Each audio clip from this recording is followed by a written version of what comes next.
Okay, good morning, everybody. Welcome to our first ever teacher webinar. Actually, my first webinar ever. So, as a moderator at least. So, good morning and welcome. And on behalf of all of us at Foley Music Canada and Steinman Piano Galleries Canada, welcome to our first ever teacher webinar. My name is Graham Blank, and I'm the Vice President of Foley Music Canada, and it's my great pleasure to be your moderator for today's webinar. Before we begin, I would like to acknowledge the unprecedented situation that we're all dealing to struggle with, the effects of COVID-19. This global pandemic has affected every individual, family, and business in all of our cities and provinces across Canada and throughout the rest of the world. It has already had a profound effect in the arts community in particular, as audiences are unable to attend concerts, musicians are unable to perform, and music teachers are no longer able to teach face-to-face lessons.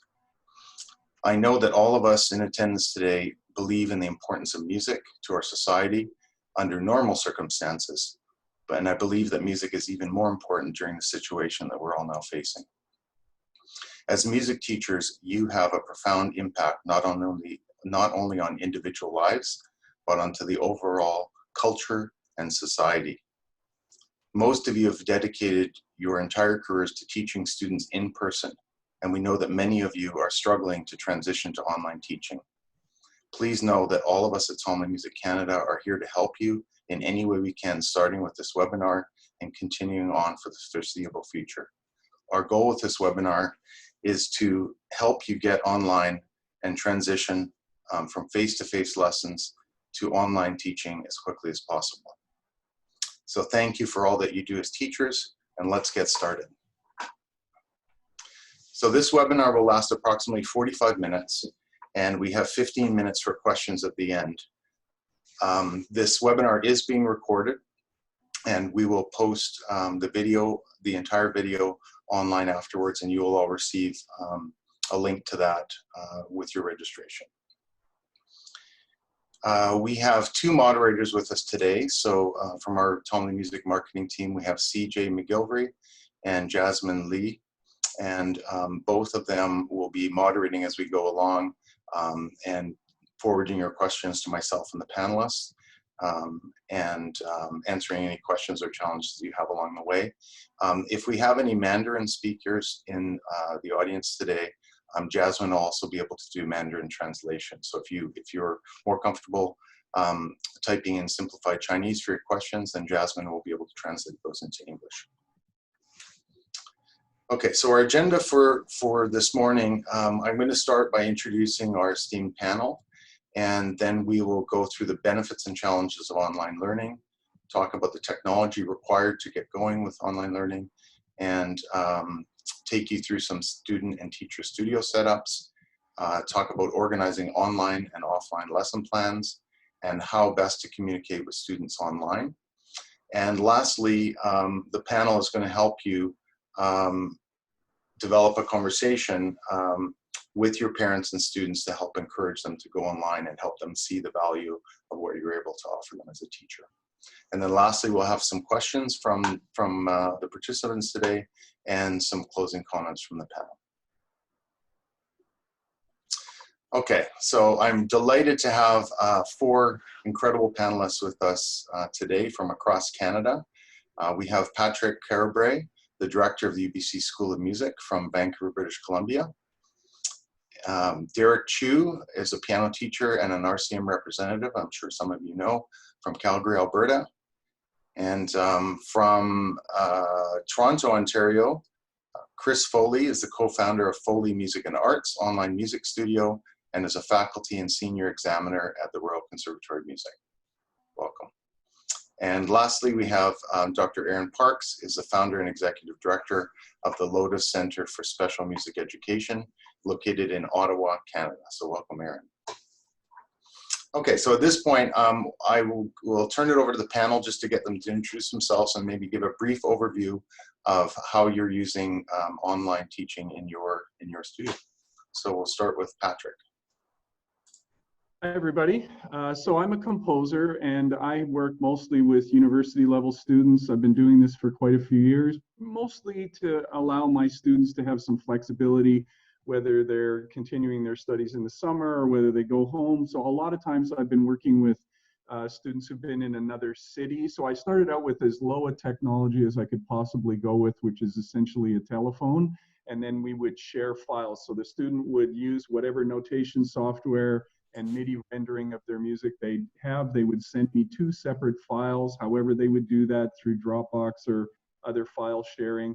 Then I would be able to listen ahead of time, think a little bit about it, and focus our time online so that we could try some things. If now that we have platforms like Zoom where we can share screens, things are a little easier, but I've gone with the simplest, easiest way to do things. But I look at my end, ask the student to try something. We send files back and forth or share audio over the phone because the phone is very stable. And then we work back and forth that way. It's really about trying to get that opportunity to try ideas, to work with the students' needs, to get them to realize their concept in sound. And it's completely platform agnostic, so you can use whatever is comfortable for you and over whatever distance is required. Great, thank you, Patrick, and welcome. Next, Derek from Calgary. Hi everyone, thanks for joining us today. I started doing online teaching several years ago as an examiner for the Royal Conservatory. I always had to keep in touch with my students and make sure they were also prepared for their exams, and so we did a lot of things like Patrick was saying. We started off with a very basic program, and that was really the phone, and then I jumped onto Skype. I tried WhatsApp, and now I'm on Zoom, which I personally enjoy and I find is very helpful, not in just teaching the piano, but really working with score studying, studying music history, and also doing a lot of music theory. So looking forward to talking with all of you today. Thank you. Okay, wonderful, thank you. Erin.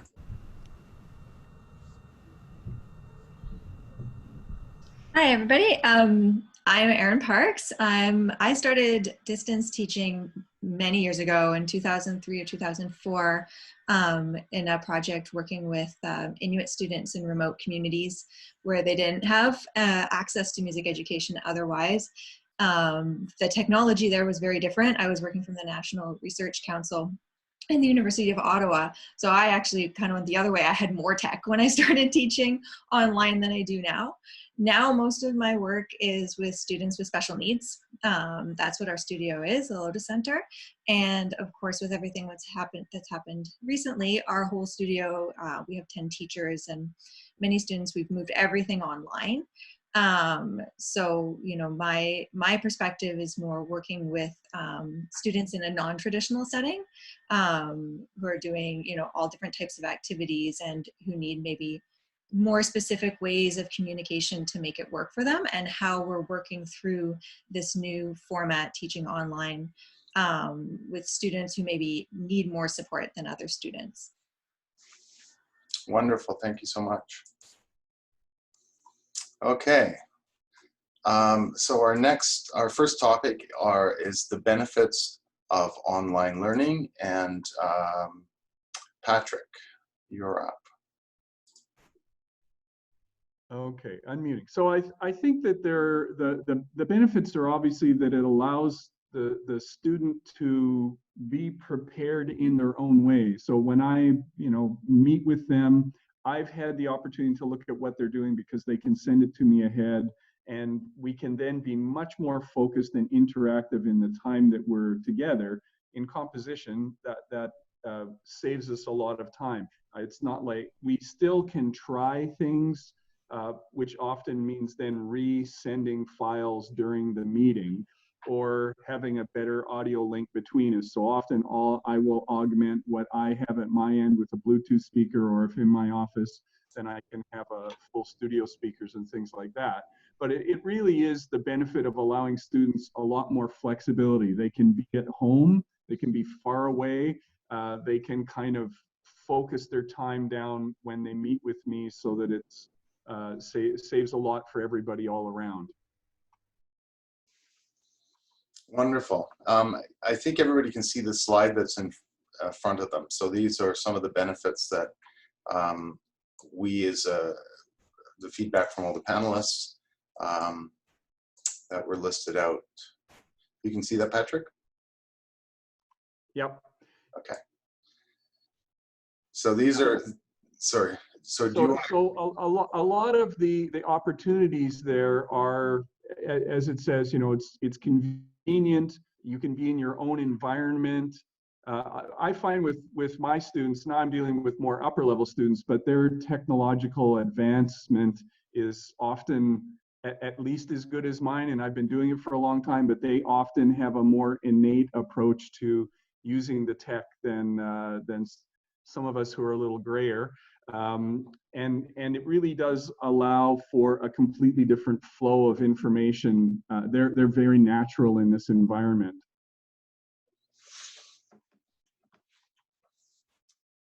Wonderful. So some of the benefits that we went through at the panel, I mean, obviously we're in a period of social distancing.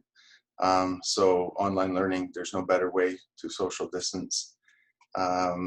Enhanced learning experiences. You know, one thing, having a 12-year-old son and niece, technology is exciting. So they're now getting to use technology, using Zoom. Frankly, they're showing their parents how to set up the technology.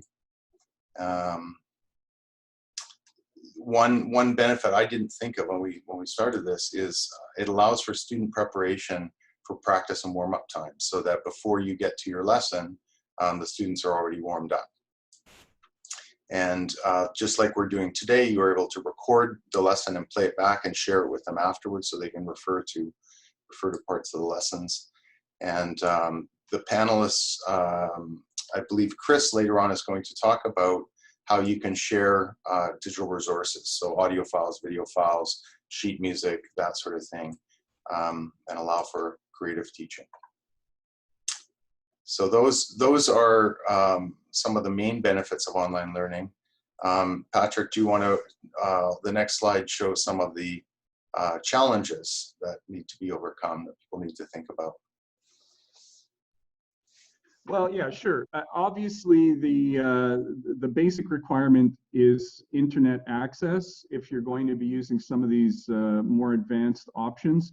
And I think most of us have found that depending on the environment in the home, how many devices are on the internet on either end of this particular experience, the teacher side and the student side, it can really affect things. So, you know, if they have a very good internet connection, then things are going to move a lot more quickly, and sometimes you have to get out and get back in depending on how things are set up.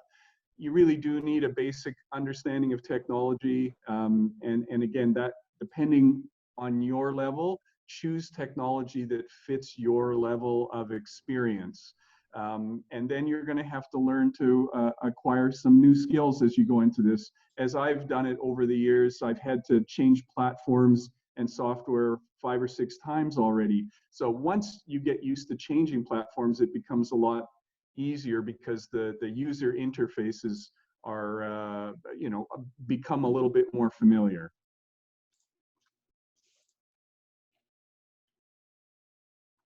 Wonderful.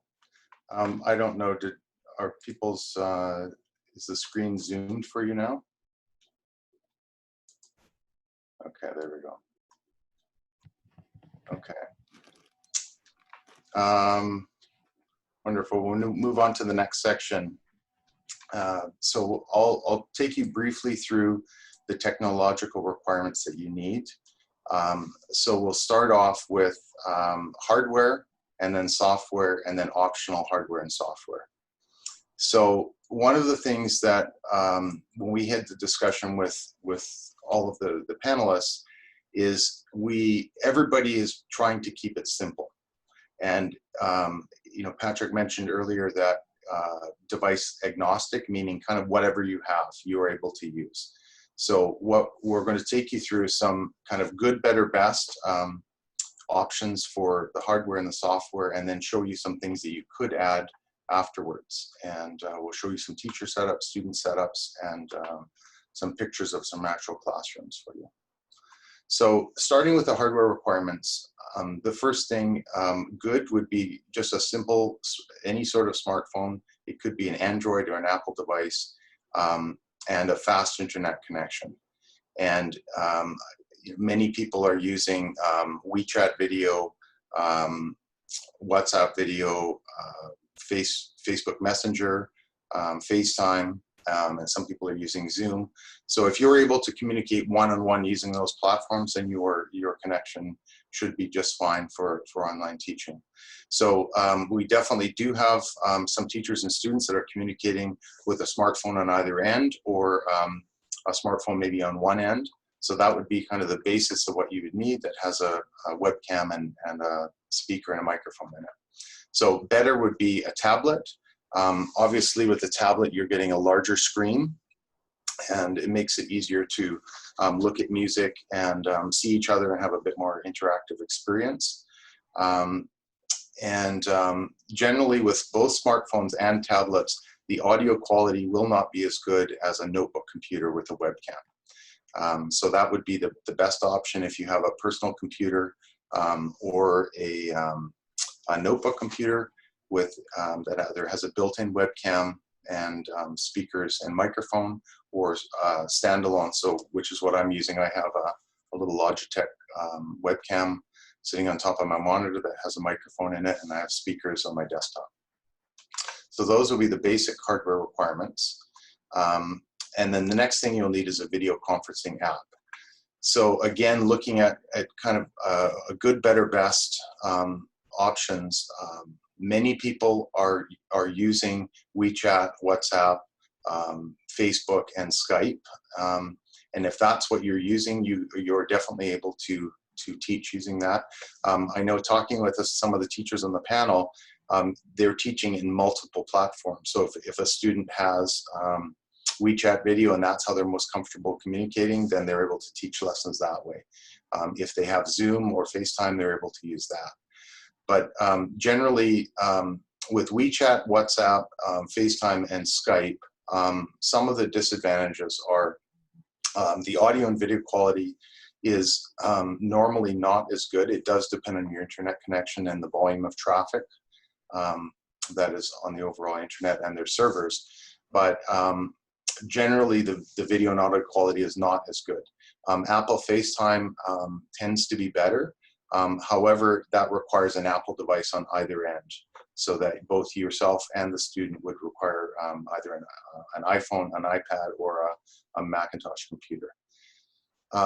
So having, over the last week, surveyed many teachers across Canada, and the overwhelming application that people are using for video conferencing is Zoom.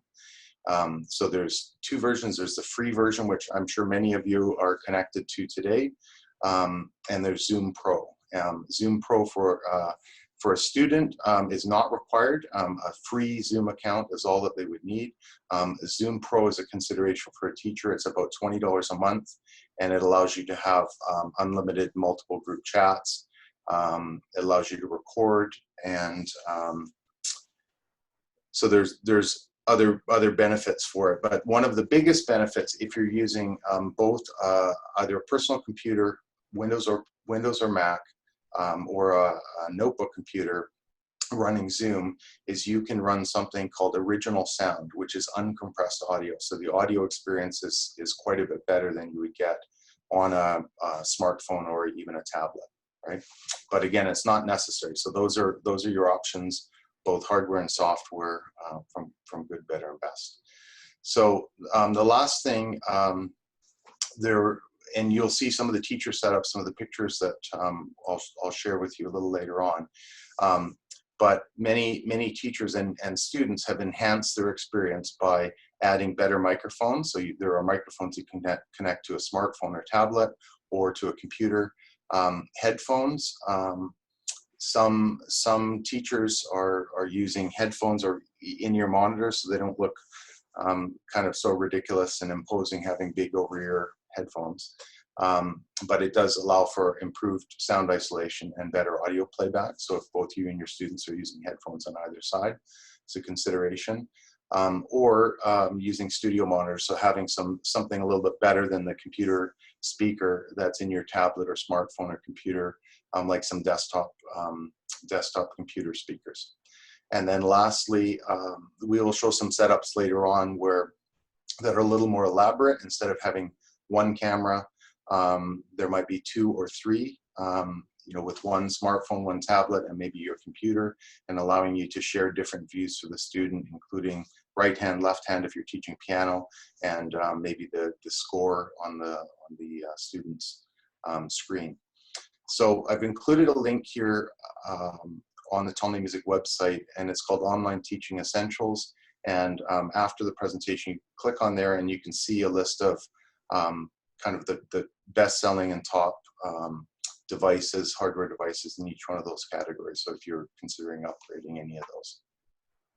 Okay, so we'll move on to student setups and student setups and teacher setups. So we'll start with Derek to take us through that, and then we can have the panelists describe what system they're using in their studios. Derek? Sure. Obviously, for music instruction, we always want to have a quiet room, and so now we get a good peek at what the practice space is for our students, right? So we perhaps hear the dog barking in the back, or someone talking on the phone. So I've always asked the parents when we're doing this online lesson to keep that area as quiet as possible. Instruments, equipment always matters. This has also given me a good view of what instruments my students are using for practice.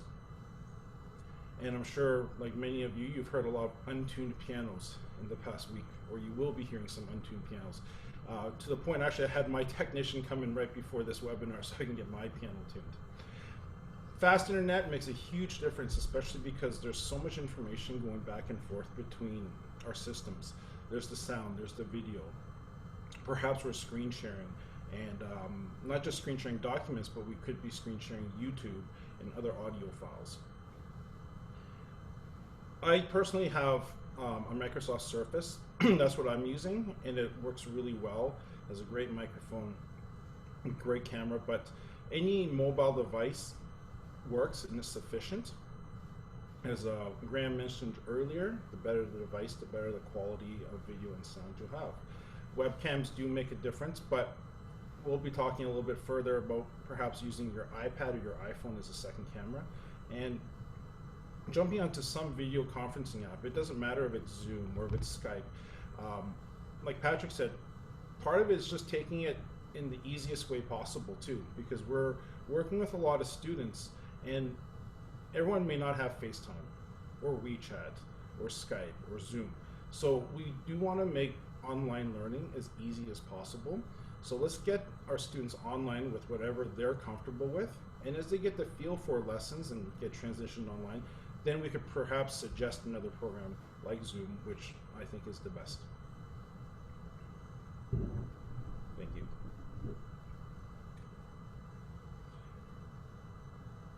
Okay, so I'll keep going on here. I don't use a microphone, headphone, or a speaker attached to my computer. What I do, however you could, and like Graham said, we're going to see a couple setups like that. You can do something a little bit more elaborate like what I do, and I have it actually hooked up to my sound system in my home. And because of that, I can adjust the levels through the sound system and have a really good concert hall type of sound. Optional scanning, notation, educational software. I always have a bunch of staff paper ready to go as a PDF that I can screen share. I have all my music ready to go, also scanned, so I can talk to my students about it. And images.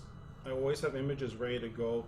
If I'm talking about program music, perhaps some Debussy, I'll have impressionistic art ready to demonstrate and just to show my students so that we're working in the right frame of mind. So just having all the resources that you would typically have in your own teaching studio, if you can port it over onto your device, it will make the teaching just as enriching and creative as if the student was in your own studio.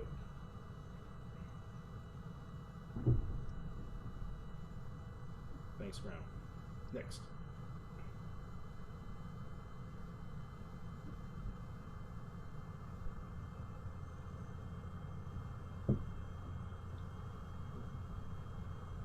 Graham forgot to unmute himself.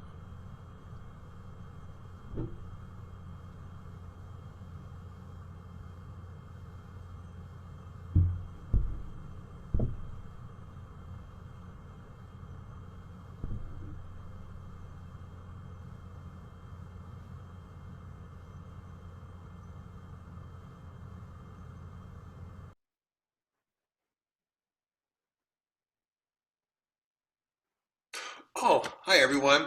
Graham, you were unmuted. You were muted when you give me your instructions. So, would you like would you like me to talk about teacher setups for online teaching, or I wasn't unsure. I'm not a good lip reader.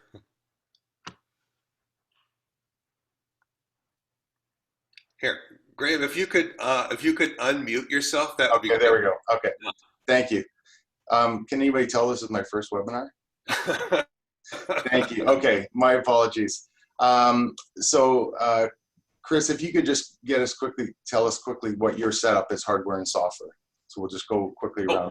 For sure, for sure. With regards to video conferencing in our studio here in Oakville, we're a little bit agnostic for now. We're kind of leaning towards Zoom, but many of the families in the studio already use WeChat for accessing online learning. So we're able to use WeChat, and a lot of people are fully embedded in the Apple ecosystem so they can use FaceTime. And we also use Zoom. But the most important thing that we tell people is to make sure that you have a good device and make sure that you have family that's also in the house are not streaming things while you're doing the lesson. And that can make everyone's setup so much better. Some things that are very important for teachers are to have made the investment in good devices. First of all, quiet room, good instrument, fast internet. Also, test out your devices to see which one has the best sound quality, especially sound, which I think is more important than video quality. So we have an iPhone, iPad, and a MacBook, and we found that the iPad has the best sound. So you also might want to invest in a webcam, extra microphones, and also in terms of your own preparation, also make sure that your resources are all set up for web video conferencing and what the procedure is for starting lessons. If you're using Zoom, you're going to need to do a lot of preparation before. And if you're using FaceTime or WeChat, you have to have a procedure in place so that either you call out to the student or they call in. And all that needs to be organized beforehand. Okay, Graham? Wonderful. Okay, I'm unmuted. I will mute Chris in Toronto. And so Patrick, tell us about your system. Yeah, I've working on a laptop because I started doing this because I was traveling a lot. I'd be in a hotel room, my student would be in another place, or I'd be in my office and they'd be teaching in a small community someplace. So the phone has always been pretty important to me, but I'm more recently then I moved to Skype, and now UBC is using Zoom pretty extensively. So I'm on Zoom probably 6 hours a day. It's a pretty good platform. I like the stability of it. I like the ability to share my screen because that means that I can put the music up on the student and I can both see it at the same time. And then we're dealing with sending files back and forth. I do a lot through file sharing. So I've got, Dropbox, I've got send big files and all those kinds of things. I've got Google Drives, and those become very important when you're sending large amounts of data, particularly WAV files. So in my world, the student will output from their notation software to a WAV file. Then those are quite large, so they won't email, and you have to use one of these file sharing programs. But it's really the basic communication in the end is voice to voice.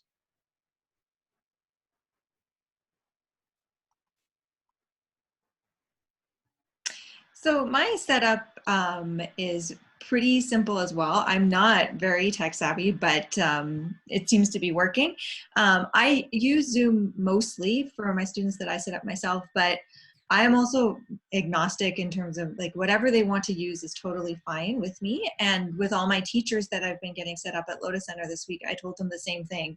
If you're comfortable with FaceTime and that's what you and your student want to use, that's fine. It will all work. Definitely, I agree with testing out any different devices that you have. I do a laptop as kind of my key device, but I also, one other thing I like about Zoom is that it's quite easy to attach a second camera. So I use my iPhone as a second camera that I can position in different ways to show things that I'm demonstrating on the piano.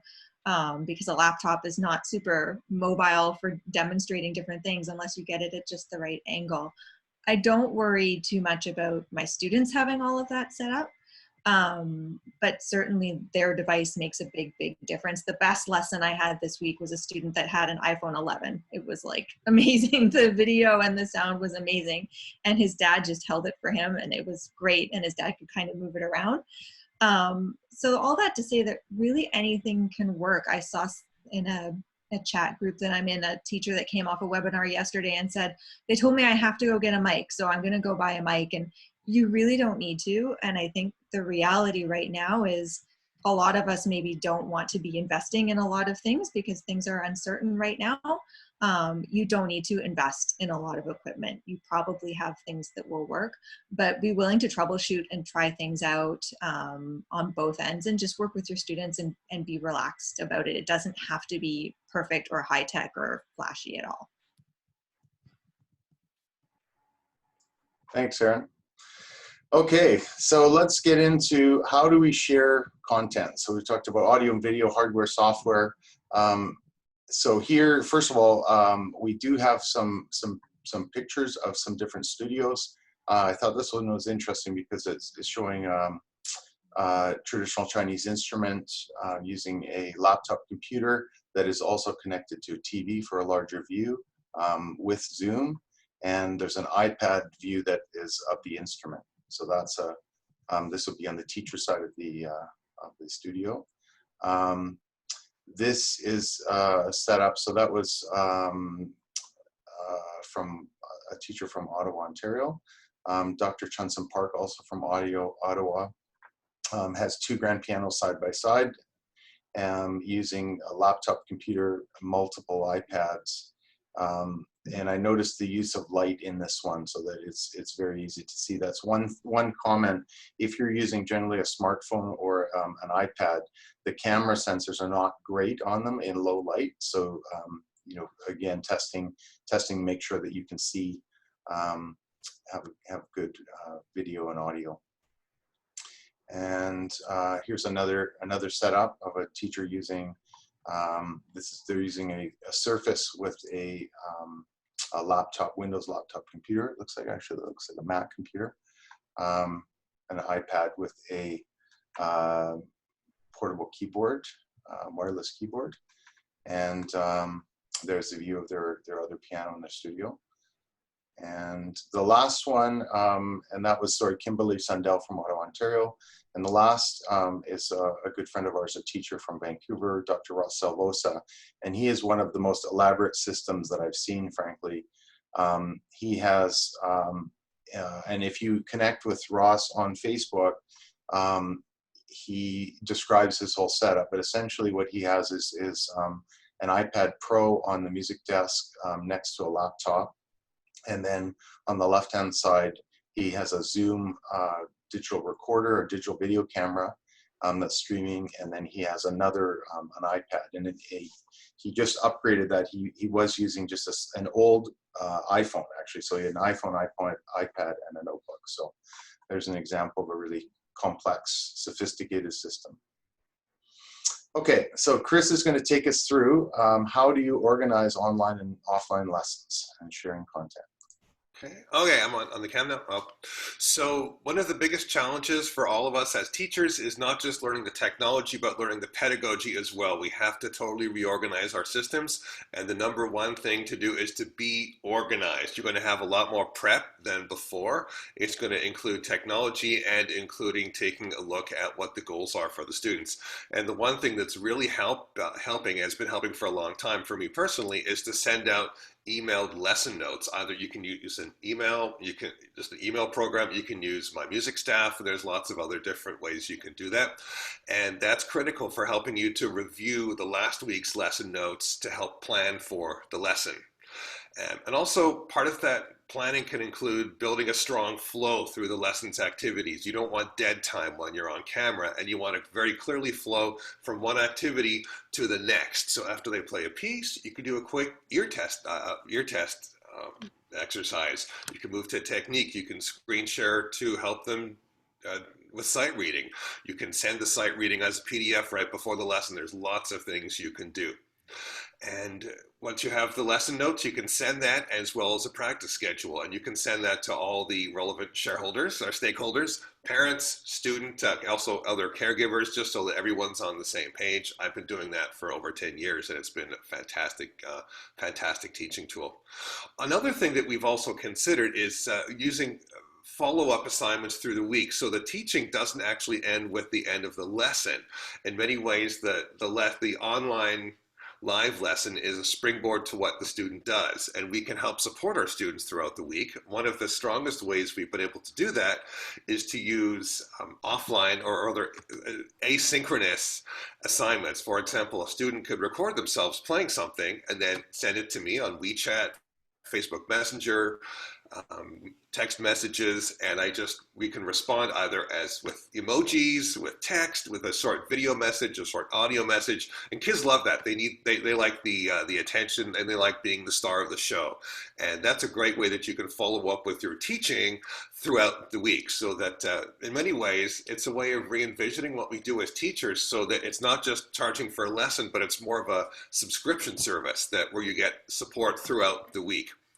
But in terms of the live online experience, I can't emphasize enough, and I had a fantastic evening of teaching last night when the students did this, is to please minimize background streaming for both teacher and student households. And I had a couple of lessons back to back where that was the case, and it was almost as good as in-person sound using basic Apple devices. And one of the people was using an iPhone 7, and I was astonished at how well the audio was on what I consider to be an older phone. Graham, I'll take it back to you. Thank you, Chris. Okay, so we're going to move to Ottawa to Erin, and Erin is going to talk about how best to communicate with students online. Graham, I think that the point that Chris was making about connectivity through the week is such a really good point to make, because you know, there are different ways of communicating online that I'll talk about, but I think there are also ways that we can enhance our communication and use this opportunity to do that. But the main thing that I think we need to remember is, just like it's always the case that students and people and everybody has their preferred mode of communication. You know, we're a visual learner or an auditory learner or a kinesthetic learner or whatever. And hopefully all of us as teachers are always tapping into that with our students. You know, how do they best learn? And we're kind of adjusting to meet that learning style.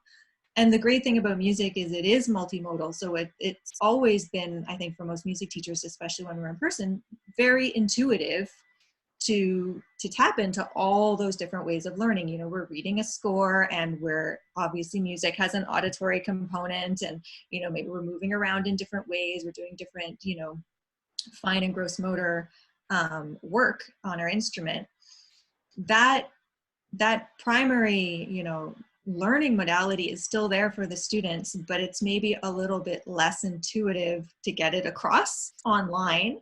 And I'm particularly in my work, I work a lot with younger kids or kids with ADHD that like need to move around. So like setting up a static, like, here's my laptop, you set up your laptop, now we're gonna sit here for 30 minutes and just play the piano, doesn't necessarily work. And I know what I've heard from a lot of teachers is, you know, yeah, this is going to work fine for my teenagers that are in grade 8 RCM, but it's not necessarily going to work so great for, you know, other kids where I was using all these different ways to communicate.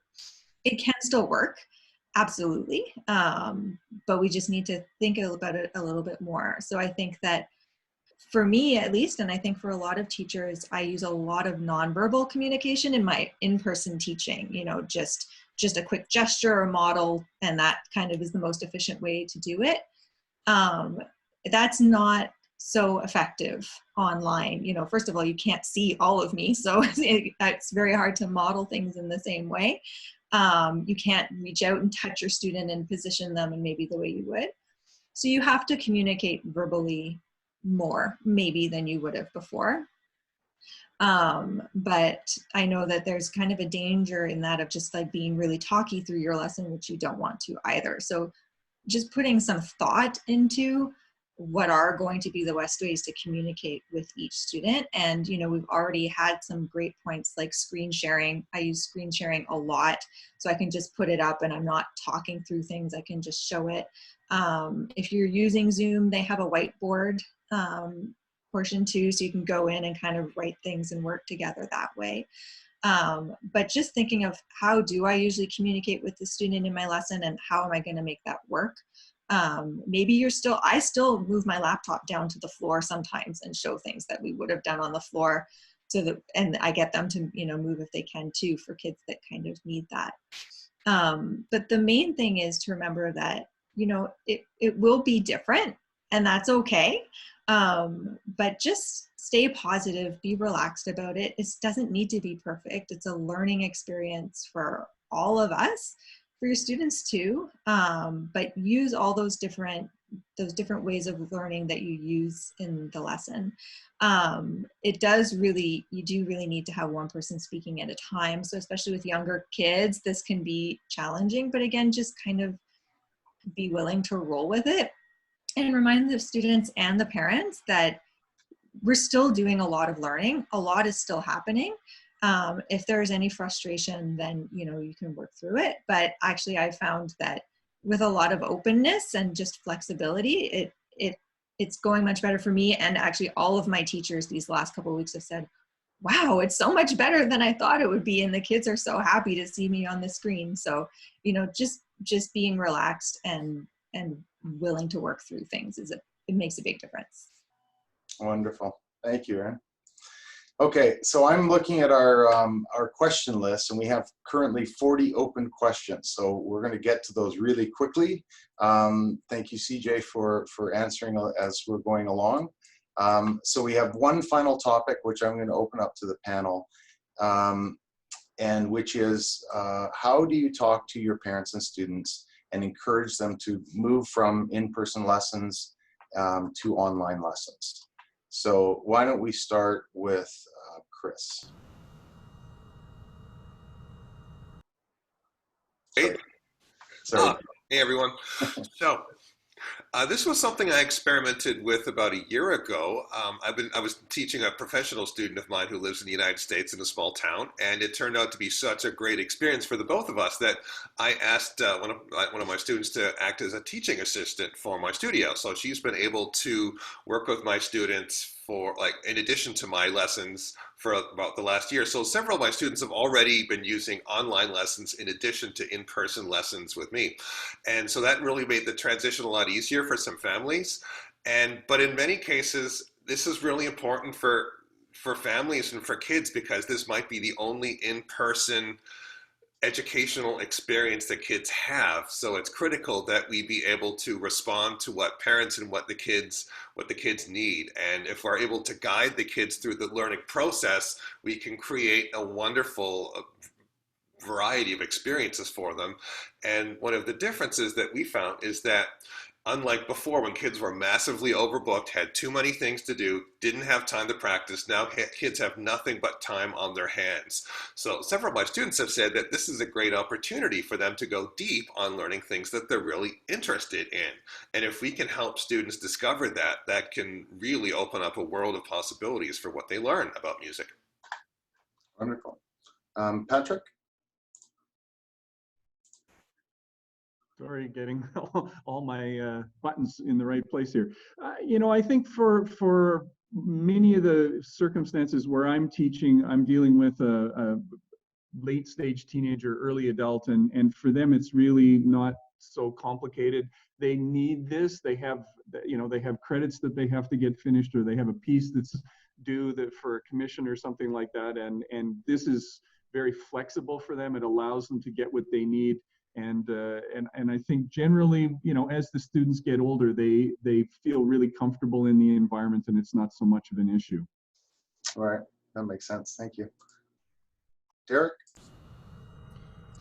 Yeah, Erin, Chris, and Patrick all said really good things, and I just want to echo what Erin said, that we're not going to lose track of the goals that we set out to do with our students and to help them reach their goals. That's what lessons is about, whether it's in person or if it's virtual.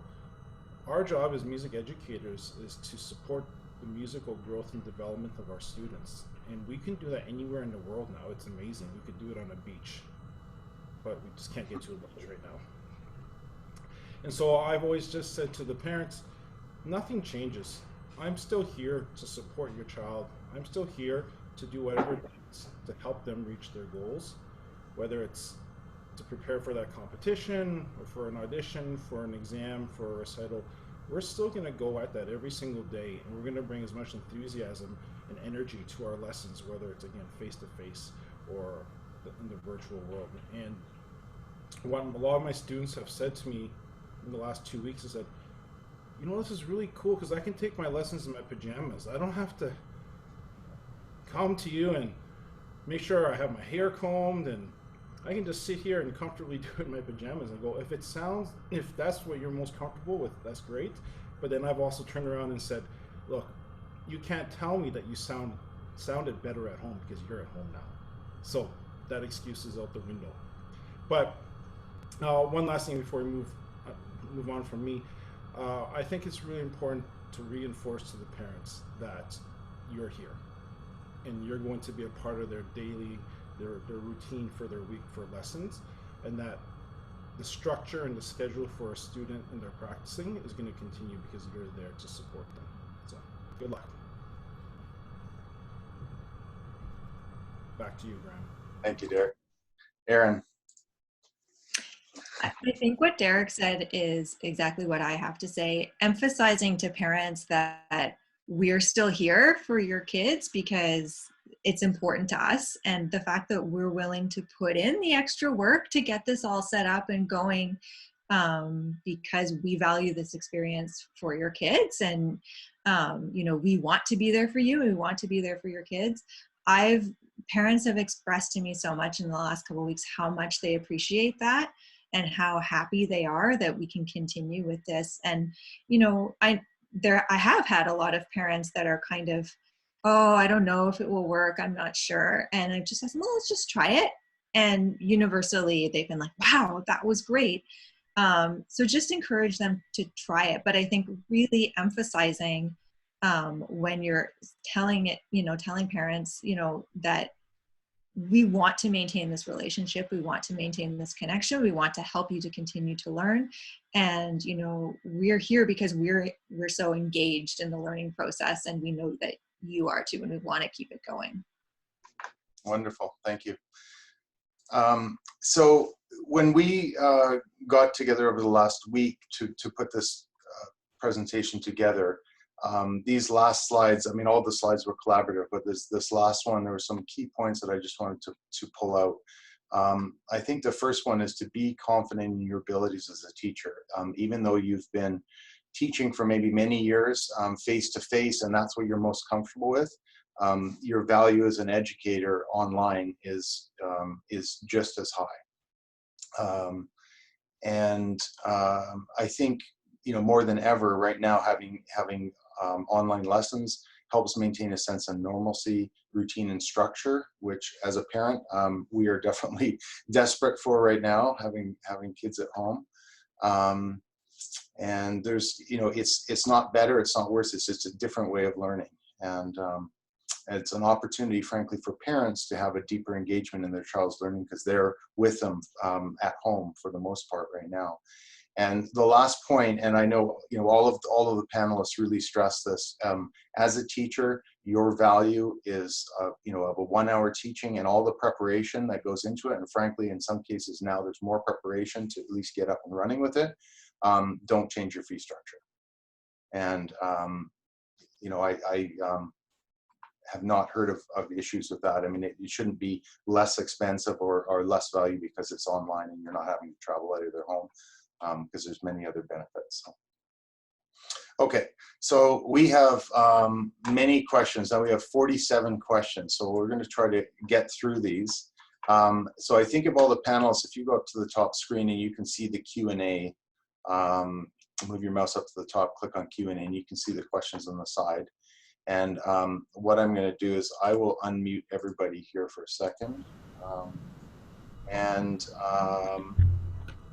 Okay, so I'll just do these in the order. Has anyone tried group rehearsals, chamber music or choir 40/50 using Zoom? No, I know that the UBC band, Rob Taylor's working with a bunch of students in a diverse environment, but what they did was send out the individual parts and a click track. The students then record themselves and then they're putting it together at the other end. So it's, again, an asynchronous thing. Rather, lag time with multiple people online is pretty tough these days. Right. Another possibility that some teachers might want to use is if you have a Zoom Pro account, you can put together a recital, and each kid, you can create a gigantic meeting, and each kid can play for a few minutes and be the star of the show. And then you can just move from student to student in that structure, and you don't have to worry about synchronous video just with the delay. And it's a great opportunity for kids to play in a safe environment. Right. Let's see the next question. There's quite a few questions about the technology itself. How do you overcome sound canceling, noise reduction, particularly if you're trying to play instruments together? So anybody on the panel have experience of trying to play simultaneously as opposed to one at a time? There's a delay, unfortunately. There's nothing you can do about it. I'm experimenting a little bit if I could just figure out what the exact delay is. You can, like, if you're clapping in time, you can clap like a half second ahead, just so that you know it's going to arrive at the same time there. But again, that's all guesswork at this point. We have to learn how to respond and choose our words wisely. Here's a question I think best answered by Erin. I teach several students on the autism spectrum. Focus, even within a physical lesson, can be a problem from time to time. I'm worried about keeping focus when I'm actually not there. Any ideas? Well, I'm actually going to be giving a webinar on this next week for a full hour, so probably want to check that one out. I mean, I have a lot of ideas, but I think that the main thing is whatever structure you had in your in-person lesson, structure is so important for students with autism, and you probably did develop a pretty good structure. Try to maintain it. And like I said, that I move my laptop down to the floor, and I encourage them at home to get down on the floor, and I work with their parents to see if we can still move around. And the structure that I had usually, which maybe would be 5 minutes at the piano, and then we do 3 minutes of a rhythm activity, and then I still do that because it's not feasible for them maybe to sit for 30 minutes at the piano. I think my email will go up at the end. I'm also happy if you want to email me, and I can send you lots of stuff on that. Wonderful.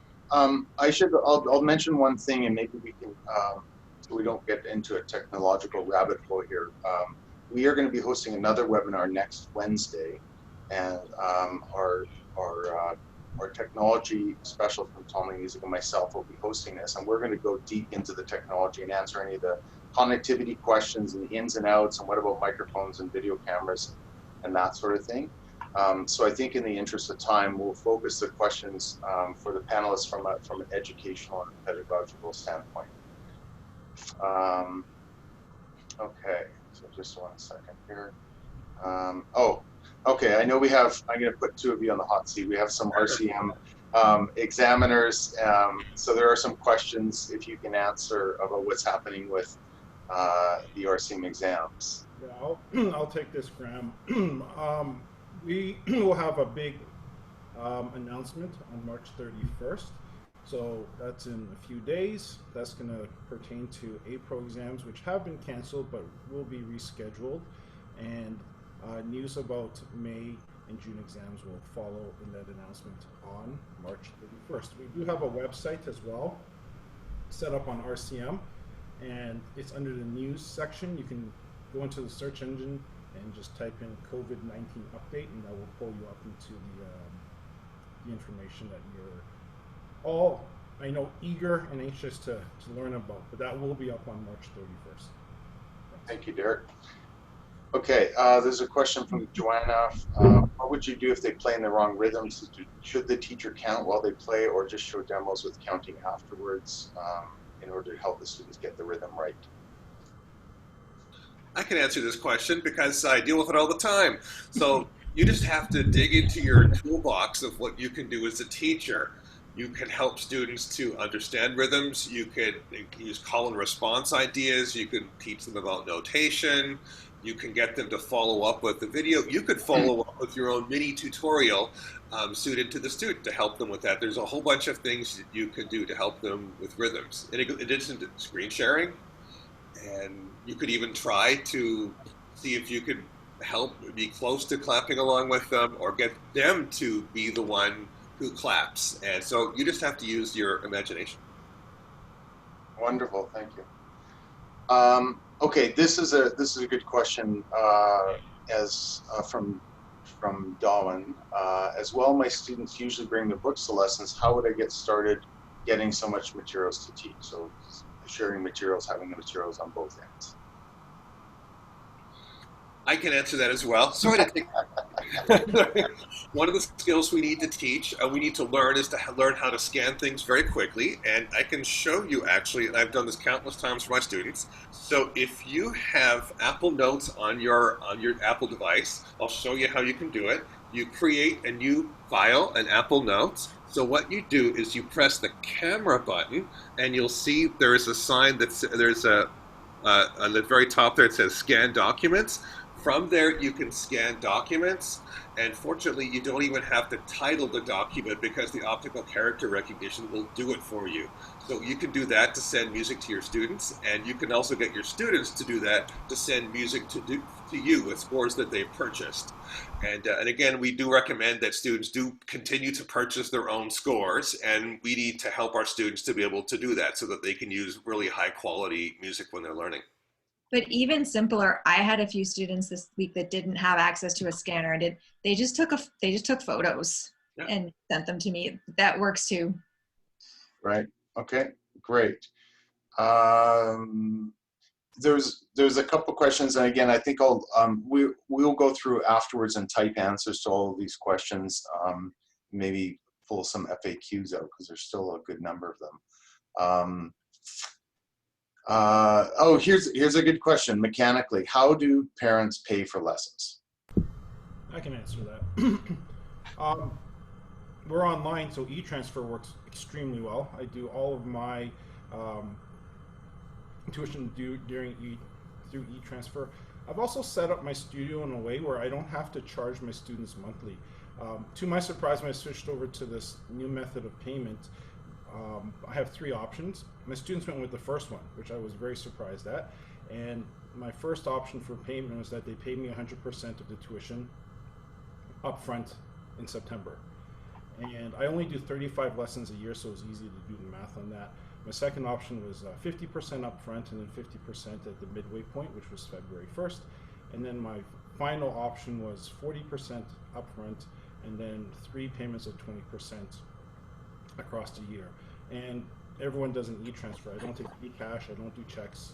I could, but everyone has just preferred to do everything through an e-transfer, which has made my life, and I imagine if you guys do e-transfer, it'll make your life easier as well. So, but I've gone away from the month-to-month payment and just done these, deposits throughout the year, which has made it much easier to manage the finances of the studio. Wonderful, thanks, Derek. Okay, what we're going to do now is we're at 11 o'clock. So we'll have the panelists just do a quick closing comments, anything they want to say, and then I'll share some screens that show how we're going to share the collateral of the presentations. So why don't we start with Chris? Okay, this is a great opportunity for us as teachers to completely revamp the way we teach, our entire pedagogical process, and each one of us has gifts as a teacher, so we just have to figure out how we can use technology to help grow what we know and how we can better communicate to students what it is that we teach and what we stand for. Great, thank you. Erin? Yeah, I agree. I've really enjoyed this opportunity actually to get more creative with my teaching and to try different things. But I think that the main thing that I would want to get across right now is, you know, our value as music teachers right now is, if anything, not less, it's more. Because I think I've been really happy actually to see, you know, even in this crisis, people reaching out for connectivity wherever they can get it. And, you know, this is a great opportunity to be that for your students. And then for us, I enjoy seeing my students through the screen, you know, every week as well. So I think that, you know, we have a great opportunity here to just continue building our relationships in a different way. Wonderful, thank you. Derek? Yeah, for me, but I look at this inconvenience in our life right now is actually a real blessing in disguise. And I've just made it a purpose that I'm going to come out of these 3, 4, 5, 6, however long it's going to take weeks, to be a better teacher. I'm going to learn some new skills. I'm going to acquire new abilities, learn more. I'm going to jump on this technology webinar next week that Graham's doing.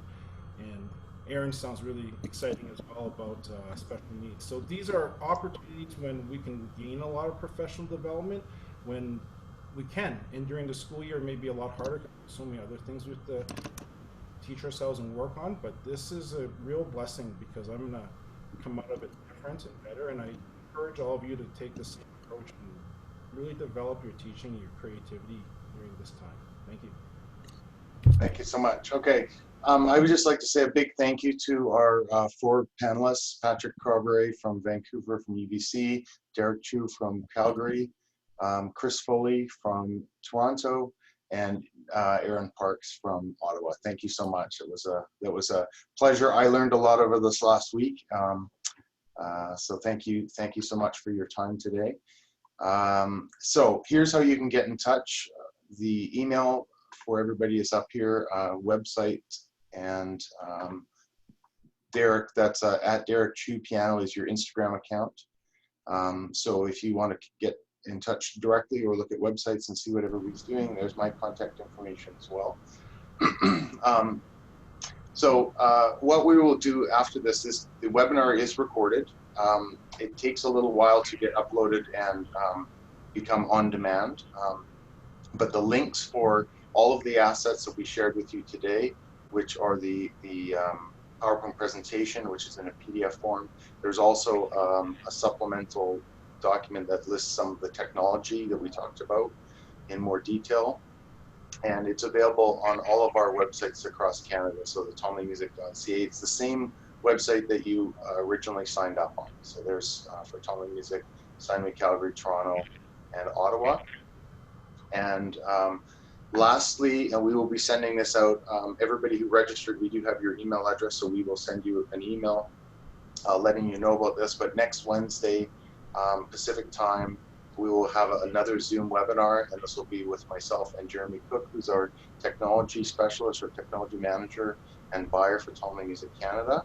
And so we will go through, looking through all the questions, probably spend a good amount of time on connecting things to your computer or device using Zoom software, how to share screens, that sort of thing, and then talk about some of the enhancements you can make with microphones and headphones and speakers and things like that. So last thing I would just like to say to all of you is we're here to help. And we have a large team of people all the way across Canada. Our retail stores currently are closed for walk-in traffic, obviously for everybody's safety. But our phones are open. We have staff who are working remotely and are there to assist you. So anything, so please contact us. We would love to help you individually because we need lessons, we need teaching, and we need kids making music at home more than ever. So that's it. We're here for you, and thank you so much, everybody. And we look forward to chatting with you again soon. Thank you to our panelists. Thank you for joining us.